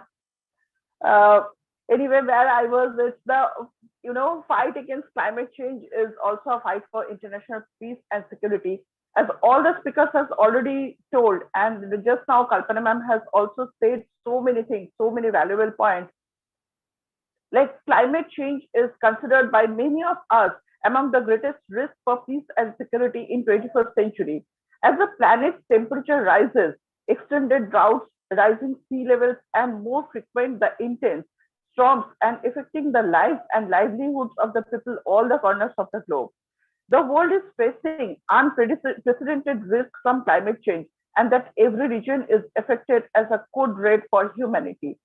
The Security Council first discussed climate change as a threat for peace and the security during 2007 open debate, where member states argued that it can exacerbate some of the core drivers of conflicts. In 2011, the Council expressed concern that climate change possible adverse effects may in long run aggravate certain existing threats to international peace and security. It is in 2007 and 11 they have already discussed. Meanwhile, those adverse effects are already being felt, causing numerous challenges to the country's resilience, especially in Africa's Lake Chad region. Desertifications and climate change has contributed to the loss of traditional livelihoods, allowing extremist groups such as Boko Haram to enter the picture and to provide regions residents with other sources of subsistences. Leading to UNSC in 2017, they recognized that the adverse effects to climate change and ecological changes contributed to the region's instability. In Somalia, those displaced by climate events within the country have clashed the locals and have been liable to recruitment by armed groups. In Sudan, the government has been undermined due to an inadequate responses to climate events. 8 of 15 countries most vulnerable to climate change are hosting UN peacekeeping or a special political mission. It is therefore quite clear that the effects of climate change have directly contributed to insecurity and instability. These cases demonstrate that climate change can be significant driver of conflict in any country or region where populations are dependent on natural resources for livelihood. It can reduce people's ability to earn a living, increase competitions for dwindling resources, cause mass displacement, and facilitate extremist group recruitment and in plantations. As countries move forward, rebuilding after economies of, especially economics after COVID-19, recovery plans can shape 21st century economy in ways that are clean, green, healthy, safe, and more resilient. The current crisis is an opportunity to the profound systematic shift to a more sustainable economy, that works for both people and planet. The UN Secretary General has proposed 6 climate positive actions for government to take once they go about building back their economies and societies. What are those? First is green transition. Investment must accelerate the decarbonization of all aspects of our economy, green jobs and sustainable and inclusive growth economy, green economy, making societies and people more resilient through through a transition that is fair to all and leaves no one behind. Invest in sustainable solution, no fossil fuel subsidies, and polluters must pay for their pollution. Confront all climate risks and cooperation. No country can succeed alone.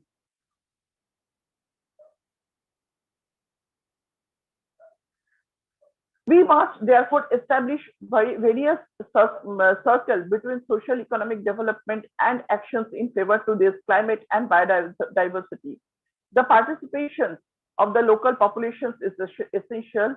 Like we can train resolutions to adaptive capacity to climate related hazards and natural disasters or to all the countries.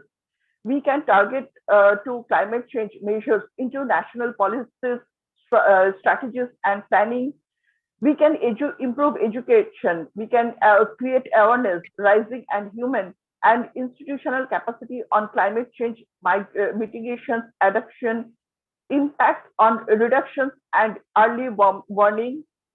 The commitment undertaken by development country parties to the UN framework convention on climate change on a goal of mobilizing party jointly by 2020 by 2030 from all the sources to address the needs of developing countries.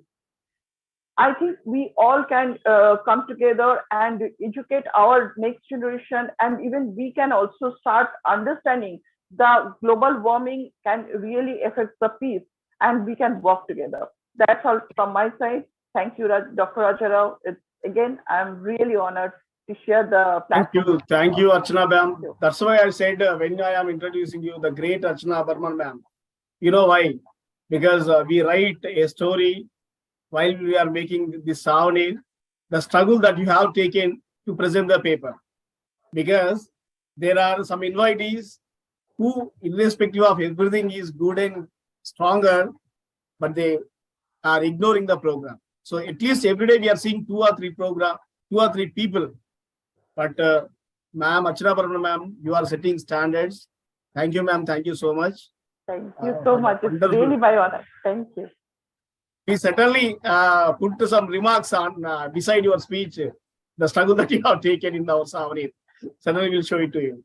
And from Uzbekistan, we have Dilshoda. Dilshoda from Uzbekistan. Will you please switch on your camera?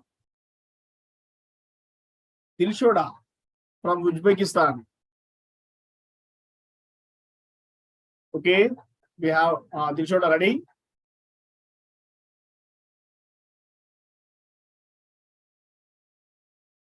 Over to you, Dilshoda.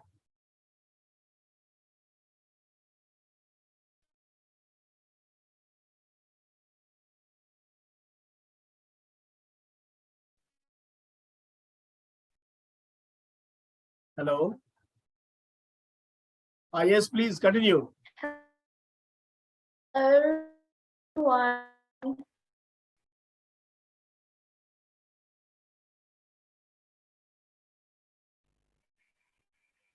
Hello. Okay. Today I'm going to give the speech about climate action. First of all, let's consider what climate change is not affecting every country on every continent. It is disrupting national economies and affecting lives, costing people, communities, and countries daily today, and even more tomorrow. People are experiencing the significant impacts of climate change, which include changing weather patterns, rising sea level, and more extreme weather events. Greenhouse gas emissions from human activities are driving climate change and continue to rise. The heat is melting glaciers and sea ice, shifting precipitation patterns and setting animals on the move. Scientists already have documented these impacts of climate change. Number one is ice is melting worldwide, especially at the Earth's poles. This includes mountain glaciers, ice sheets covering West Antarctica and Greenland and Arctic sea ice. Number two, rising temperature are affecting wildlife and their habitats. Vanishing ice has challenged species such as Adelie penguin in Antarctica, where some populations on the Western Peninsula have collapsed by 90% or more.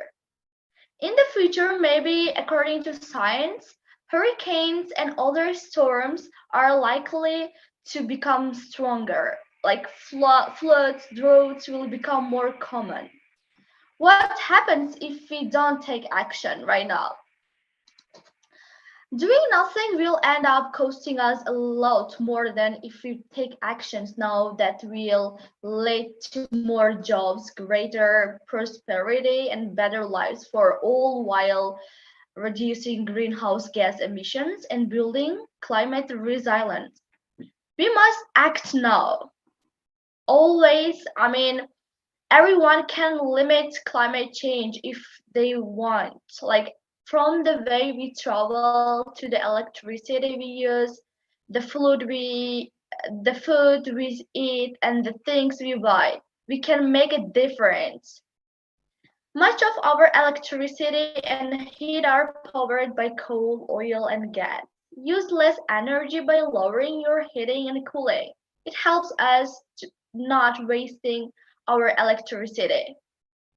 And another one, walking or riding a bike instead of driving will reduce greenhouse gas emissions and help our health and fitness. And also, this activity, on the other hand, helps us for keep us fit and also reduce greenhouse gas emissions. And another one, when you throw food away, you are also wasting the resources and energy that were used to grow, produce, package, and transport it. To protect our climate, buy fewer things, shop secondhand, repair what you can do, and recycle. And the last one, we should speak up and get others to join in taking action. It's one of the quickest and most effective ways to make difference.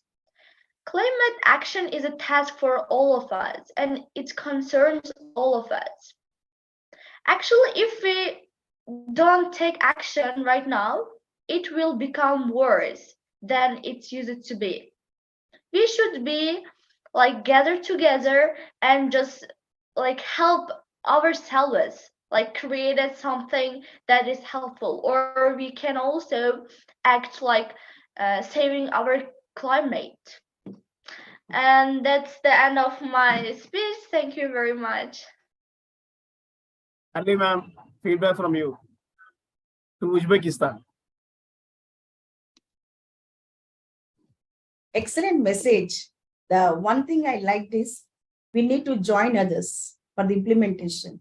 So if many hands gather together, it will be more strength and we can implement more aptly. So excellent, your views, insights, everything, knowledge is amazing. You have shared very good points on climate change. The action of every individual is important. Thank you very much. Thank you, ma'am. Thank you so much. Now we are into last. I request Professor Dr. Suraya Bano ma'am. We are going for vote of thanks. We have only last two speakers. They don't speak much. We'll end it by 10 o'clock. Suraya Bano ma'am, over to you. Yes, thank you, Rajara sir. Thank you, Kalori ma'am.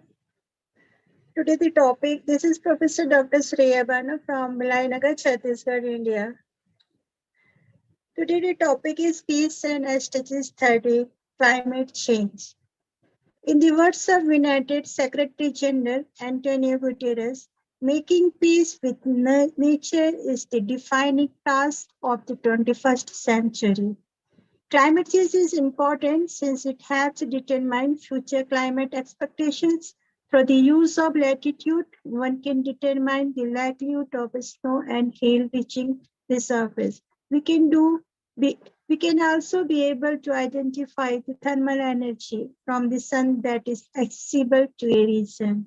Climatic conditions help to shape various ecosystems and habitats around the globe. A particular climate can be a boon to one species and devastation to another. As the climate changes, species and ecosystem respond by adapting, migrating, or reducing their population. Climate change affects life around the globe. It impacts plants and animals with consequences for the survival of the species. Inhuman climate change has multiple deleterious consequences. Climate change creates water and food insecurity, increased mortality, and population movement. In the words of our Prime Minister Narendra Modi ji, climate change is a pressing global challenge. It calls for a collective human action and a comprehensive response. In India, faith and nature have had a deep link since ancient times. Connecting with nature means to connect with ourselves. If we do so, we nurture a better planet. And he also said, we have to move zero defect and zero defect in production with no adverse effect on the environment. Reducing short-lived climate populations can have immediate economic benefits from job creation and increased household income, as well as lasting ancillary benefits from improved public health, reduced poverty and inequality, and lessened climate change impacts. And I want to focus on the impact of climate change that will affect us all. Damage to our home, more expensive home insurance, outdoor work would become unbearable, higher electric bill and more blackouts, rising taxes, more allergies and other health risks. Food will be more expensive and variety may suffer. Water quality could suffer, increased heat, drought, and insect outbreaks, all linked to climate change, have increased wildfires. Declined water supplies, reduced agricultural yields, health impact in cities due to heat and flooding and erosion in coastal areas are additional concern. Declining water supplies, reduced agriculture yields. As Bill Gates said, climate change is a terrible problem and it is absolutely needs to be solved. It deserves to be a huge priority. Now, what is the solution or how do we stop climate change? Make our voice heard by those in power. Eat less meat and dairy products to reduce our environmental impact on the planet. High fiber plant-based diet is also better for our health. Eat fewer or smaller proteins of meat, especially red meat, which has the largest environmental impact and reduce daily products. Cut back on flying, reduce our energy use and builds respect and protect green spaces. Invest our money responsibly, cut consumption and waste, ending our reliance on fossil fuels, greater energy efficiency, renewable energy, sustainable transportation, sustainable buildings, better forestry management and sustainable agriculture, conservation-based solution, and last one is industrial solution. To illustrate the risk of insufficient scientific communication, if all greenhouse gas emissions were to be completely stopped, the public would expect immediately rapid decline in global warming. As President Obama said, no challenges poses a greater threat to future generations than climate change. Now I conclude, reducing greenhouse gas emission can provide immediate benefits for health, the economy and society by saving lives, reducing diseases and increasing social well-being. Reduce greenhouse gas emissions that cause climate change and drive adaptation actions. Climate change poses a growing threat to sustainable development. The expected effects of climate change could seriously compromise the ability of agriculture sector to feed the world and seriously undermine progress towards eradicating hunger, malnutrition, and poverty. Climate change describes a change in the average conditions such as the temperature and rainfall in a region over a long period of time. At last, I want to share nice words said by former United Secretary General Kofi Annan. Globalization will not bring peace or prosperity unless we all share fairly in its benefits. Thank you. Thank you, one and all. Thank you, sir. Thank you, ma'am. Thank you, Excellency. Thank you so much for your continuous support. In spite of your ill health, Nami is not feeling well. She's unwell. But in spite of her ill health, she joined us and she prepared a nice presentation and included very valuable insights. Thank you, Excellency. It's been 4 years, I think. It's been 4 years. Thank you so much. Still, we are going. Thank you so much, Excellency. Now I invite last speaker, dear brother, Vishwanath garu, Ustad sir, Panikde garu. Formerly the last speaker of this program, IDYM Foundation founder, my dear brother Ravi Shankar Prasad, engineer. Over to you, dear brother. Good evening, everyone. Good evening, good morning, and good afternoon, everyone. A special thanks to Rajarao sir because he is not only organizing this event, he always inspired me to do good work in my life. I am watching this event from many days, not directly from Zoom, but I used to watch from YouTube because it's always good to watch from there. I have been seeing that a lot of good things are happening, 18 days is so helpful for getting the knowledge for world communities. And the today topic, what he has mentioned that climate change, it's need of our, because you can see that the temperature, what we are having in Hyderabad, what we are having in Mumbai, not only I'm talking about India, if you go to African country, temperature is very high. So if we cannot control the climate change right now, it is going to become very difficult for all of us to survive in the coming future. So I request each one of you that because right now it's 10 o'clock and as per schedule that vote of thanks time is coming. So I just want to say, tell to each and every one of you that, you all are a change maker. You all are doing excellent work. Everybody is unique in this world, but one thing we can do that is, see, Rajarao sir is conducting every year World Peace Summit, and that is for 18 days. And he's inviting everyone and he is giving all the free service to all the people around the world. So I request on the behalf of Rajarao sir to every one of you that at least each one of you that can plant 18 trees. 18 days World Peace Summit.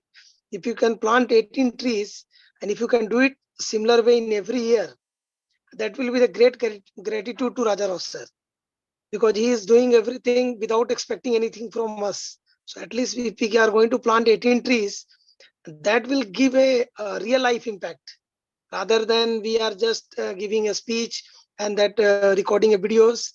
If you can plant 18 trees and send a photo to Rajarao sir, so that is called a real action on the ground level. So I request each one of you that those who were the part of the previous meetings and those are the part of today meeting and those who are going to be the part of the future meetings, that if you want to give gratitude to Rajarao sir, please plant 18 trees per year. I am going to do this year.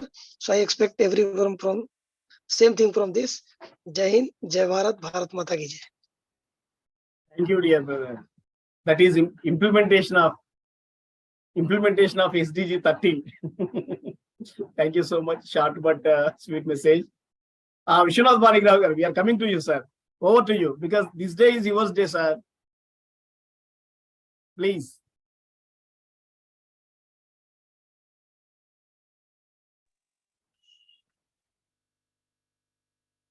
Hello, I am audible, Yes, sir. You are audible. You are audible and visible. Okay, sir. Thank you, sir. Good morning, good afternoon, good evening, and Jai Johar from Chhattisgarh, India. I, Dr. Vishwanath Panigrahi, President, Green Care Society, India. I would like to remember, sir, today is the 13th May, and we are on the exactly on the 13th day journey now, out of 18 days journey in this session. Today is a very important day, sir, which is also adopted by United Nations. Today is World Migratory Bird Day, and just I am coming from after awareness in three to four places where migratory birds are coming in our Chhattisgarh state. Just I am coming. I am I could not participate in the start. So I request, let us save the all birds. The birds, migratory birds, they are also important for our environment, for our life, for our planet, for our ecosystem. So let us save the birds. Now, sir, why we are today suffering from the temperature? Why are facing temperature? Why the sea level is rising? Why the snow is melting, glacier is melting? Regarding this, I would like to tell the sayings of two great men, Honorable Leo Tolstoy and Mahatma Gandhi. Someone asked Leo Tolstoy, sir, when happiness will come. Leo Tolstoy, sir, told that when the chain will not break between the man and nature, the real happiness will come then only. Mahatma Gandhi, he has already suggested, he has severally told that the nature has full capacity to fulfill your needs, but not your greeds. What we are doing? We are just not following the sayings of this two great men and other instructions of our forefathers. We are polluting air. We know a survey just 2 days before, last 2 days before, a survey was out from the United Nations that 13 persons every day are died due to the polluted air. So I request, let us save this planet. Let us do our best. Let us join hands globally and fight the climate change.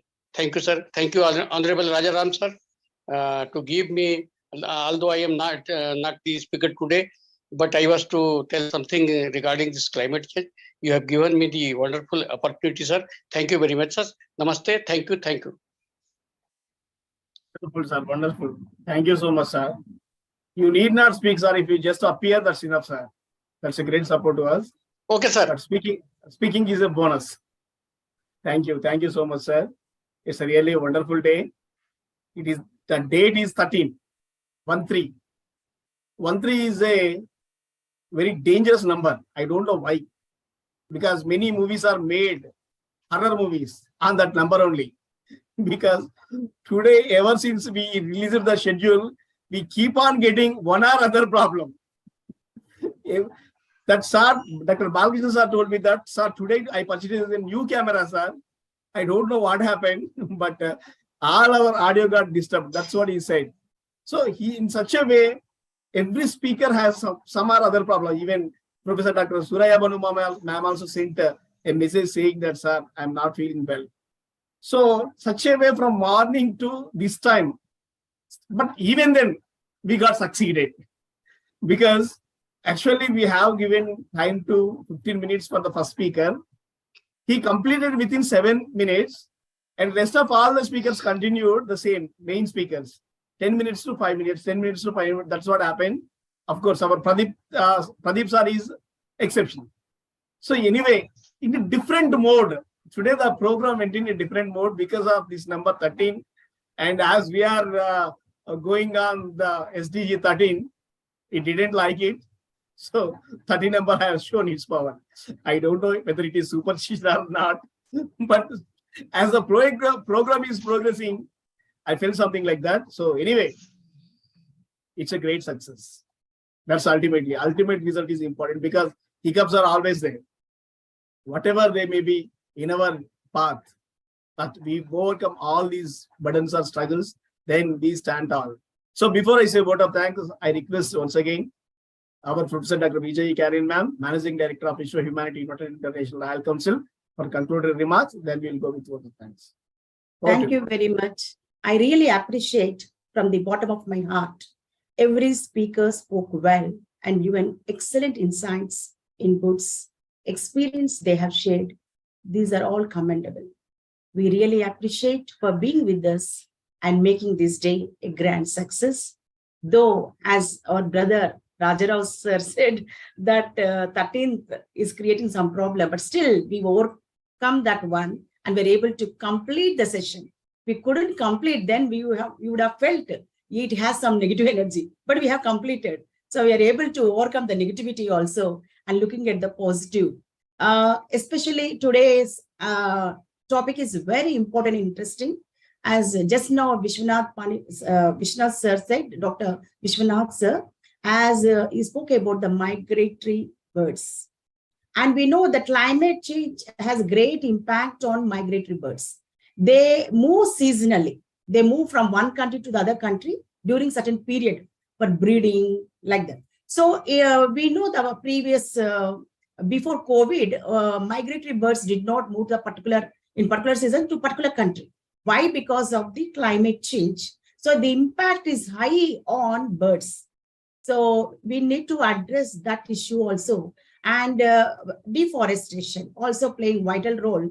And the birds are not finding proper place to take proper rest. Mostly they depend on the trees. And we know the green cover, we are reducing a lot and seeing that the birds and the animals are not having proper shelter. So that is also the reason. So as just now Ravi Shankar sir said that every person need to plant at least 18 seedlings or saplings. That is very important because green cover is very important for our planet. If green cover is reduced, already it has been reduced, and we are observing our planet, which is called as blue sapphire, filled with 3/4 of the water, and the rest is a greenery only. But we are able to see the water is got polluted and the green cover got reduced. So these are the steps, actions by so-called intellectuals, so-called intelligent, so-called knowledgeable human beings. We are moving ahead towards digital age, and we are in the digital age. We are depending on the technology. This knowledge, the wisdom which we have gained in this digital age, we have to see that we have to protect our Mother Earth. That is very important. Simple steps. We switch off our lights in our room when we are not using, important. If you switch off the fan when we are not using, that is important. So little small steps which we take up, and especially transportation, that also creating a great emission of pollutants in the environment, creating a lot of air pollution. So if you use transport knowledgeably, using all the family members, like carpooling, one car, 4 to 5 family members or neighbors moving to the same office, it will be really an appreciable step. So in this way, if we make use of their vehicle also by taking up the members of that street, moving to the office collectively together going, they will be having a great fun. At the same time, the usage of the fuel will be reduced. We know the fuel, that is the petrol, diesel, is getting reduced, and in future we may not find this fuel. It's very problematic, as we need to move on from fossil fuels and non-renewable resources to renewable resources. And we are depending now transportation, especially depending on the electrical energy. So whatever the steps we take up right from our house to our office working place, that is enough. If we do this effectively and efficiently, our work is done.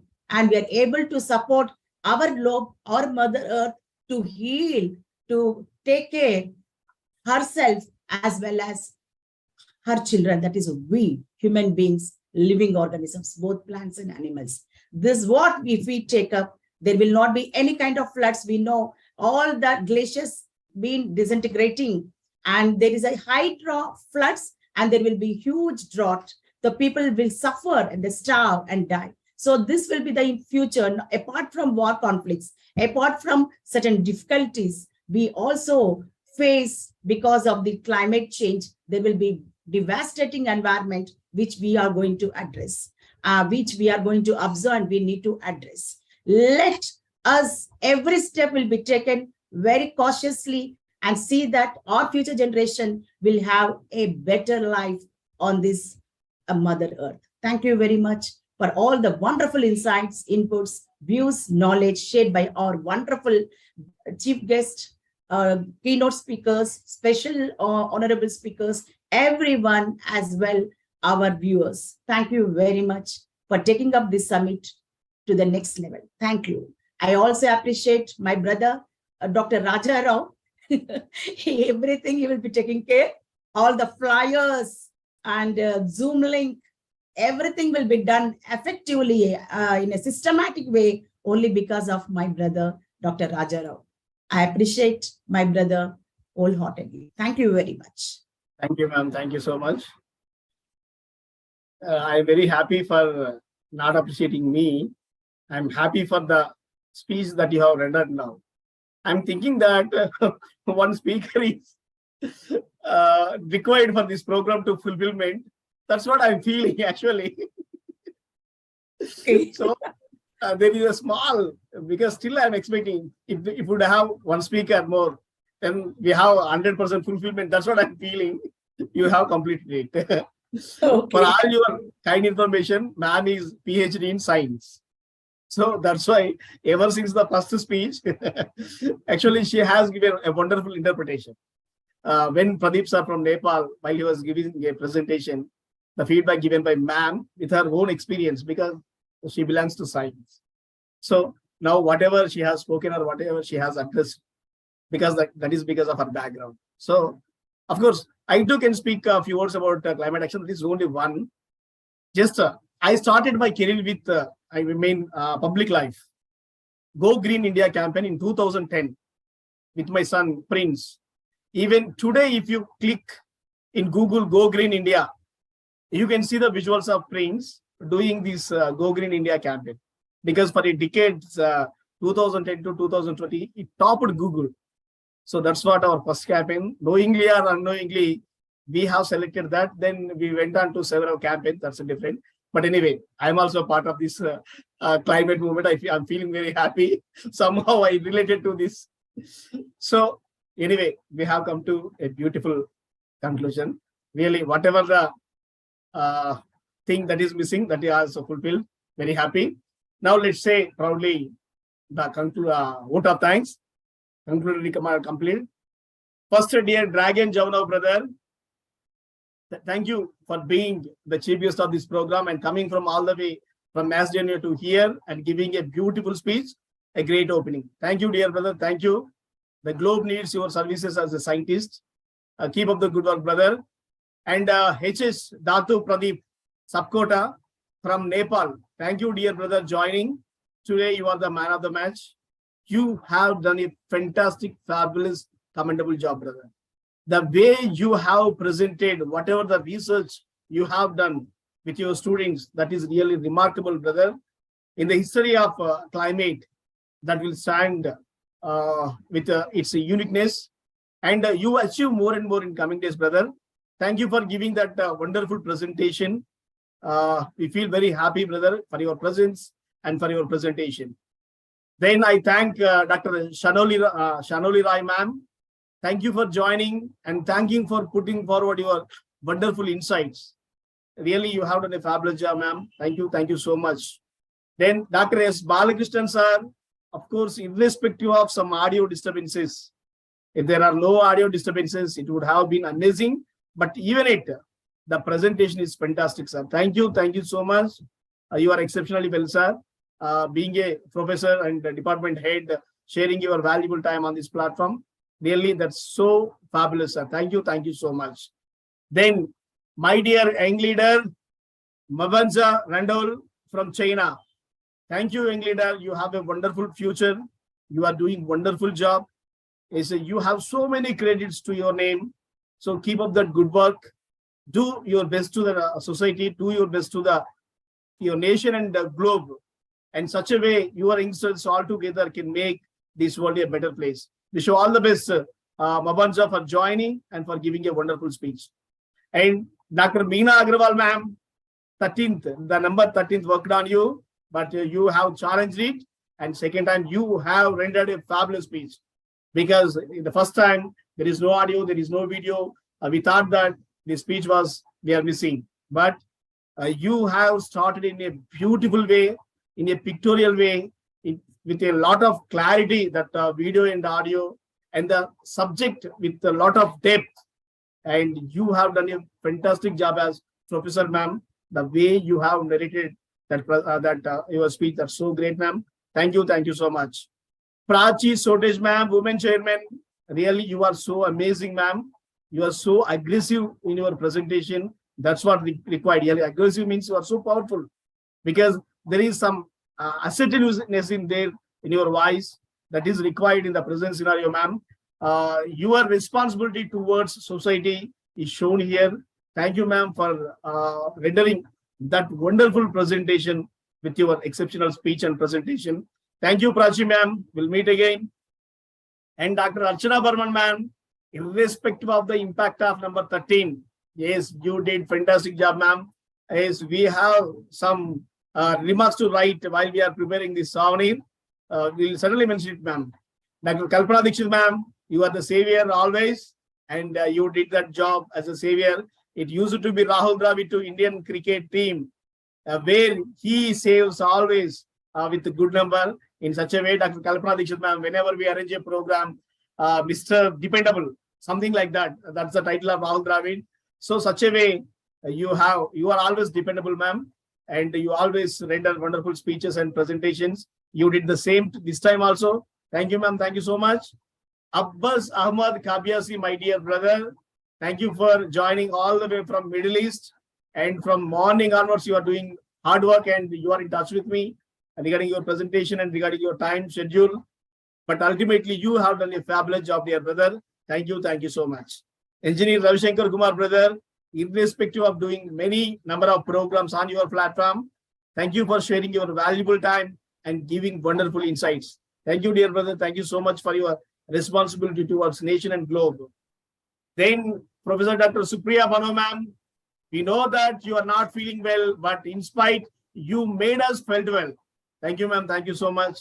You are doing a wonderful job as a professor and as a social activist. Thank you so much, ma'am, for your presence. Thank you so much for that speech, wonderful speech.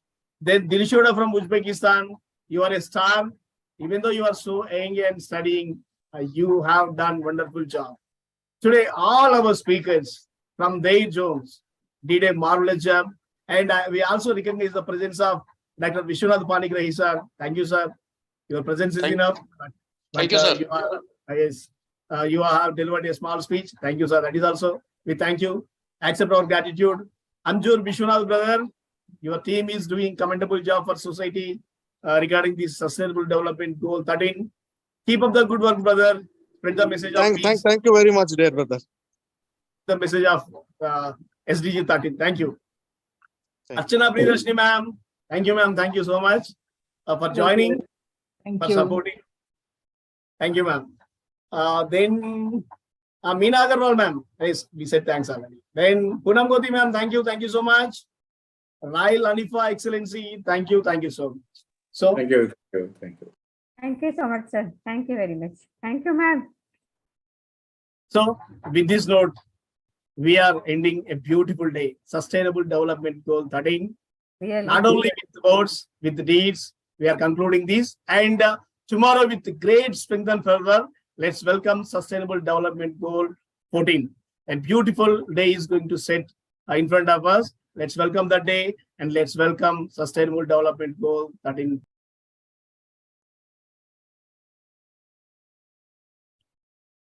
Greetings, all excellencies. I welcome you all to the 30th day of World Peace Summit. A fabulous journey. 30th day in 18 days of World Peace Summit. Sustainable Development Goal number 13, climate action. Really an amazing topic which has to be seriously discussed. Each sustainable development goal has its unique power, its unique capability towards human beings. So as we human beings, it's our responsibility to protect our nature, to protect our Mother Earth, to protect our planet. If we neglect, nothing is going to happen to our nature, but we ourselves do. So we should be very careful about our climate challenges, and the things that are making the situation worst. So today, we have eminent people all over the world. They are joining us in few minutes. We welcome you all. We welcome all visionary guests, eminent speaker to this 13th day. This day is going to be educative and enlightening to many of us. So with such note, once again, I invite all the eminent people, eminent speakers to World Peace Summit 2023, Day 13. With this note, I request Professor Dr. Vijay Kalin ma'am, Managing Director of Vishwa Humanity United International Royal Council, to give you a brief about our organization. Over to you, ma'am. Thank you very much, Rajaram sir. Good morning, good afternoon, good evening to all the eminent dignitaries who gathered this platform. I invite heartily all the global leaders, excellencies, kings, queens of different nations, humanitarians, philanthropists who work for the welfare of the society. Namaste from India. I'm Dr. Carlin, Managing Director of Vishwa Humanity United International Royal Council, Chairman, the Life Foundation. Vishwa Humanity United International Royal Council mainly focus on world peace and the accomplishment of Sustainable Development Goals 1 to 17 at our level. We have conducted various physical programs and Zoom linked programs, especially bringing up awareness regarding the peace and the sustainable importance of Sustainable Development Goals. Our works and activities has been observed by the government of India, visited the office in Hyderabad, located in Hyderabad, and they have felt very happy the way we are taking up the physical programs and activities, awareness programs for the upliftment of the underprivileged and support of the poor community at our level. And we are looking ahead for the MOUs with the international organization to establish good infrastructure and uplift the poverty-stricken community.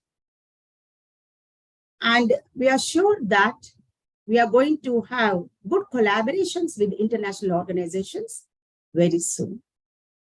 There are two organizations under the umbrella of Vishwa Humanity United International Royal Council. One is Telangana Kala Parishad, led by Dr. Rajarao Pagaripalli, and the other one is the Life Foundation, led by me. Telangana Kala Parishad mainly focus on cultural diversity, as India is rich in cultural diversity, and we focus on unity. So there is diversity in unity. So that is the harmonial relationship we observe in India. It is like a one family, all the families of different cultures, lifestyles are under one umbrella, and with great understanding and good relationship they maintain. That is what we call as Vasudhaiva Kutumbam. So we want such kind of understanding among the nations to have a harmonious relationship between the nations and to be called globally as